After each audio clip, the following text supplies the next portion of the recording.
غزوہ بدر 17 رمضان 2 ہجری بمطابق 13 مارچ 624 عیسوی کو محمد صلی اللہ علیہ وآلہ وسلم کی قیادت میں مسلمانوں اور ابو جہل کی قیادت میں مکہ کے قبیلہ قریش اور دیگر عربوں کے درمیان مدینہ کے جنوب مغرب میں بدر نامی مقام پر ہوا۔ اسے غزوہ بدر اور یوم الفرقان بھی کہا جاتا ہے۔ 622 عیسوی میں جب حضرت محمد صلی اللہ علیہ وآلہ وسلم اپنے ساتھیوں کے ساتھ مکہ سے مدینہ ہجرت فرما کر آ گئے تو مدینہ میں حضرت محمد خاتم النبیین صلی اللہ علیہ وآلہ وسلم کی آمد سے پہلے ہی اسلام پھیل چکا تھا۔ محمد خاتم النبیین صلی اللہ علیہ وآلہ وسلم کی آمد سے اسلام اور تیزی سے پھیلنے لگا اور مسلمانوں نے آپ صلی اللہ علیہ وآلہ وسلم کی سربراہی میں مدینہ میں مسلمانوں کی ریاست قائم کی، جو بہت جلدی سے ترقی کرنے لگی، اور یہ بات مکہ کے قریش کو ناخوشگوار لگ رہی تھی۔ غزوہ بدر کی بہت سی عام اور خاص وجوہات ہیں، جس میں شام سے مکہ تک آنے والی شاہراہ جس سے مکہ کے قریش شام سے تجارت کرنے کے لیے استعمال کرتے تھے، وہ شاہراہ مدینہ کے قریب سے گزرتی تھی۔ قریش مکہ کو یہ ڈر تھا کہ اگر اسلام اس طرح پھیلتا اور مضبوط ہوتا گیا تو قریش مکہ کو وہ شاہراہ جس سے تجارت کرنا مشکل ہو جائے گا۔ اس وجہ سے قریش مکہ مسلمانوں کے خلاف سازشیں کرتے اور مدینہ پر حملہ آور ہونے کا منصوبہ بناتے۔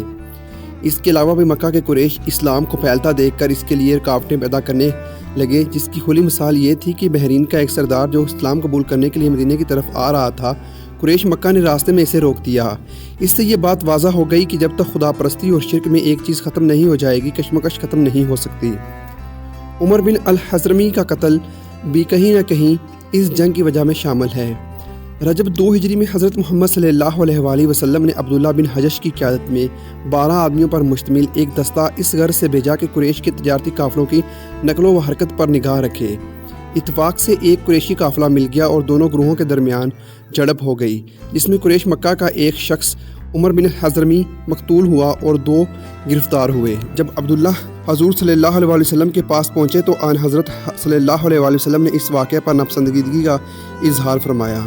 جنگی قیدی رہا کر دیے گئے اور مقتول کے لیے خون بہا ادا کیا گیا۔ قریش مکہ نے اس کے خلاف خوب پروپیگنڈا کیا اور قبائل عرب کو بھی مسلمانوں کے خلاف اکسانے کی کوشش کی۔ عمروں کے ورثہ نے بھی مقتول کا انتقام لینے کے لیے اہل مکہ کو مدینہ پر حملہ کرنے پر اکسایا۔ مکہ اور مدینہ کے درمیان میں کشیدگی بڑھتی جا رہی تھی۔ اس سلسلے میں یہ واقعہ قابل ذکر ہے کہ ایک مکی سردار قرظ بن جابر فہری نے مدینہ کے باہر مسلمانوں کی ایک چراگاہ پر حملہ کر کے رسول صلی اللہ علیہ وسلم کے مویشی لوٹ لیے۔ یہ ڈاکہ مسلمانوں کے لیے کھلا چیلنج تھا۔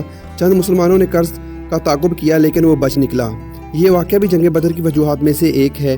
مکہ اور مدینہ میں کشیدگی اس قدر بڑھ گئی کہ قریش مکہ مدینہ پر حملہ کرنے پر آمادہ ہو گئے، جس کے لیے انہیں بہت سارے مال کی ضرورت تھی۔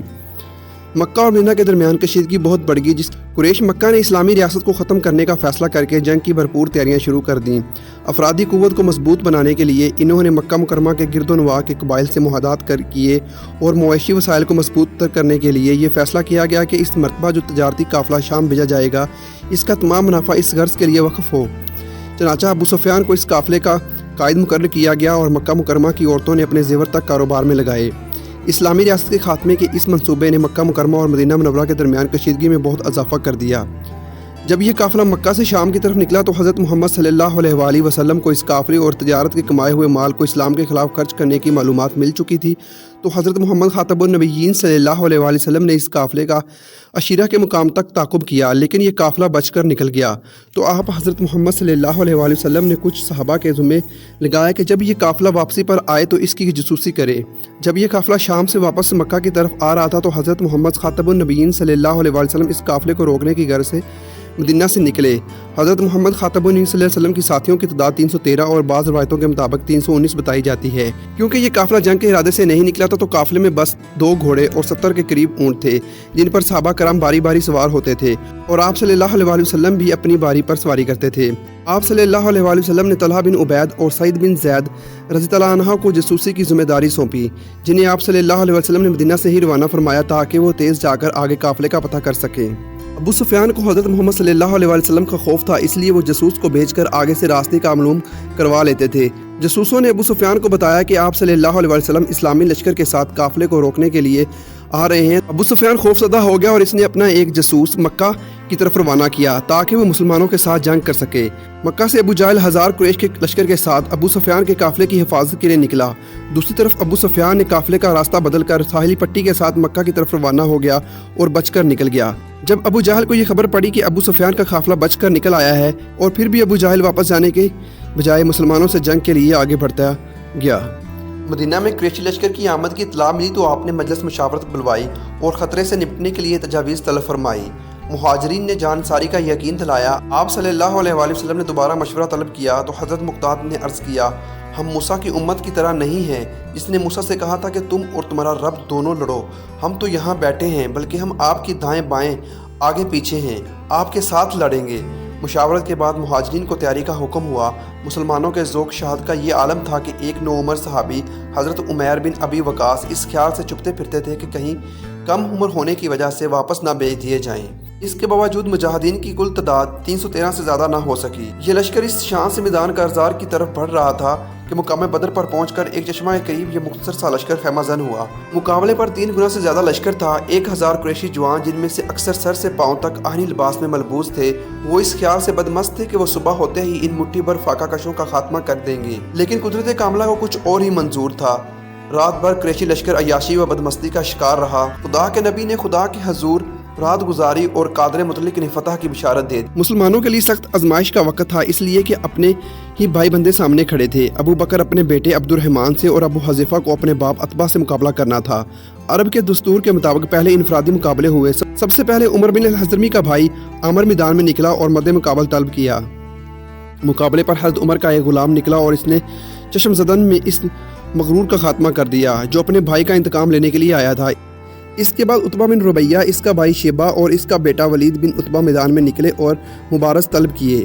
3 انصاری صحابہ میدان میں نکلے، لیکن ان تینوں نے یہ کہہ کر ان سے مقابلہ کرنے سے انکار کر دیا کہ ہم پلہ نہیں ہیں، اور پکار کر کہا، اے محمد صلی اللہ علیہ وآلہ وسلم، ہمارے مقابلے پر قریشی بھیجو، ہم عرب کے چراغوں سے مقابلے کرنے کے لیے تیار نہیں ہیں۔ چنانچہ آپ کے ارشاد پر حضرت حمزہ رضی اللہ عنہ، حضرت علی رضی اللہ عنہ اور حضرت عبیدہ مقابلے کے لیے نکلے۔ مغرور قریشوں نے ان کے نام پوچھے اور کہا، ہاں تم ہم پلہ ہو۔ مقابلہ شروع ہوا۔ چند لمحوں میں حضرت حمزہ رضی اللہ عنہ نے شیبہ کو جہنم رسید کر دیا اور حضرت علی رضی اللہ عنہ نے ولید کو قتل کر ڈالا، اور لشکر اسلام سے تکبیر کی آوازیں بلند ہوئیں۔ اس دوران عتبہ اور حضرت عبیدہ رضی اللہ عنہ ایک دوسرے پر بھرپور وار کرتے رہے اور دونوں زخمی ہو کر گر پڑے۔ حضرت علی رضی اللہ عنہ نے اپنے مد مقابل سے فارغ ہو کر عتبہ کی طرف لپکے اور ایک ہی ضرب سے اس کا کام تمام کر دیا۔ حضرت عبیدہ رضی اللہ عنہ کو لشکر میں اٹھا کر لائے۔ قریش نے اپنے نامور سرداروں کو یوں کرتے دیکھا تو یک بارگی حملہ کر دیا تاکہ اکثریت کے بل ہوتے پر لشکر اسلام کو شکست دیں۔ اس غزوہ میں مومنین کی جوش و جہاد کا یہ حال تھا کہ ایک صحابی عمر بن جام کھجوریں کھا رہے تھے۔ انہوں نے حضور اکرم صلی اللہ علیہ وسلم کا اعلان سنا، آج کے دن جو شخص صبر و استقامت سے لڑے گا اور پیٹھ پھیر کر نہ بھاگے گا وہ یقیناً جنت میں جائے گا۔ سنا تو کھجوریں پھینک دیں اور فرمایا، واہ واہ، میرے اور جنت کے درمیان میں بس اتنا وقفہ ہے کہ یہ لوگ مجھ کو قتل کر دیں۔ یہ کہہ کر اتنی بہادری سے لڑے کہ شہید ہوئے اور چند لمحوں میں جنت کا فاصلہ طے کر لیا۔ میدان کا رزان خوب گرم تھا۔ قریش کے مغرور آہن پوش لوہے کے لباس سمیت کٹ کٹ کر گر رہے تھے۔ مسلمان بھی خود داد شجاعت دے رہے تھے۔ اس ہنگامے میں انصار کے 2 کم عمر بچے معاذ بن عمر بن جموع اور معاذ بن عفر حضرت عبد الرحمن بن عوف کے پاس آئے اور ان میں سے ایک نے کہا، چچا آپ ابو جہل کو پہچانتے ہیں؟ وہ کہاں ہے؟ ہم نے سنا ہے کہ وہ رسول صلی اللہ علیہ وآلہ وسلم کی شان میں گالیاں بکتا ہے۔ اس پاک ذات کی قسم جس کے قبضے میں میری جان ہے، اگر میں اس کو دیکھ لوں تو اس وقت تک اس سے جدا نہ ہوں گا جب تک وہ مر نہ جائے یا میں شہید نہ ہو جاؤں۔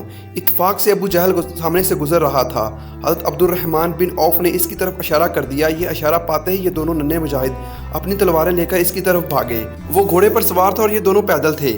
ان میں سے ایک ابو جہل کے گھوڑے پر اور دوسرے نے ابو جہل کی ٹانگ پر حملہ کر دیا۔ گھوڑا اور ابو جہل دونوں گر پڑے۔ اکرمہ بن ابو جہل نے معاذ بن عمر کے کندھے پر وار کیا اور ان کا بازو لٹک گیا۔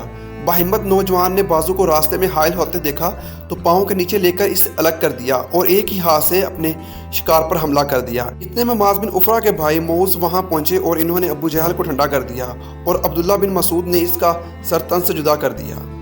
اس میدان بدر میں ابو جہل کے علاوہ امیہ بن خلف، جس نے حضرت بلال پر بے پناہ ظلم ڈھائے تھے اور ابو بختری جسے اہم سرداران قریش بھی مارے گئے اور یہ مغرور لشکر میدان چھوڑ کر بھاگ کھڑا ہوا۔ اللہ تعالیٰ نے اسلام کو فتح دی اور دنیا نے دیکھ لیا کہ فتح و شکست میں مادی قوت سے زیادہ روحانی قوت کا دخل ہوتا ہے۔ مسلمانوں کے کل 14 آدمی شہید ہوئے، اس کے مقابلے میں قریش کے 17 آدمی مارے گئے، جن میں سے 36 حضرت علی کرم اللہ وجہہ کے ہاتھوں قتل ہوئے، 70 سے زیادہ گرفتار ہوئے۔ قریشی مقتولین میں ان کے تقریباً تمام نامور سردار شامل تھے اور گرفتار ہونے والے بھی ان کے معززین میں سے تھے، مثلا حضرت عباس بن عبد المطلب، حضور صلی اللہ علیہ وسلم کے چچا، عقیل بن ابی طالب، اسود بن عامر، سہیل بن عمرو اور عبداللہ بن زماح وغیرہ۔ گرفتار قریشی جنگجوؤں کے ساتھ کیا سلوک کیا جائے، اس بارے میں حضرت محمد صلی اللہ علیہ وآلہ وسلم نے صحابہ سے رائے طلب کی تو حضرت عمر فاروق رضی اللہ عنہ نے انہیں قتل کر کے دشمن کی قوت توڑنے کی تجویز پیش کی، لیکن حضرت ابو بکر صدیق رضی اللہ عنہ نے فدیہ لے کر چھوڑ دینے کا مشورہ دیا۔ آن حضرت نے حضرت ابو بکر سے اتفاق کرتے ہوئے اسیرین جنگ کو فدیہ لے کر چھوڑ دیا، جو قیدی غربت کی وجہ سے فدیہ ادا نہیں کر سکتے تھے اور پڑھے لکھے تھے۔ انہیں 10 مسلمانوں کو پڑھنا لکھنا سکھانے کی عوض رہا کر دیا گیا۔ یہ قیدی حسن سلوک سے اس حد تک متاثر ہوئے کہ ان میں سے بہت سے مشرف باسلام ہوئے، جن میں عباس بن ابو مطلب اور عقیل بن ابو طالب شامل تھے۔ غزوہ بدر میں مسلمانوں کا سب سے بڑا اور اصل سبب نصرت الہی تھا۔ اللہ تبارک و تعالیٰ سے حضور نبی اکرم صلی اللہ علیہ وسلم نے دعا فرمائی تھی، اے خدا، یہ قریش ہیں، اپنے سامان غرور کے ساتھ آئے ہیں تاکہ تیرے رسول کو جھوٹا ثابت کریں۔ اے اللہ، اب تیری وہ مدد آ جائے جس کا تو نے مجھ سے وعدہ فرمایا۔ اے اللہ، اگر آج یہ مٹھی بھر جماعت ہلاک ہو گئی تو پھر روئے زمین پر تیری عبادت کہیں نہیں ہوگی۔ اس کے جواب میں اللہ تعالیٰ نے فتح کی بشارت دی اور 1000 فرشتوں سے امداد فرمائی۔ سورۃ الانفال میں غزوہ بدر کی تفصیل موجود ہے۔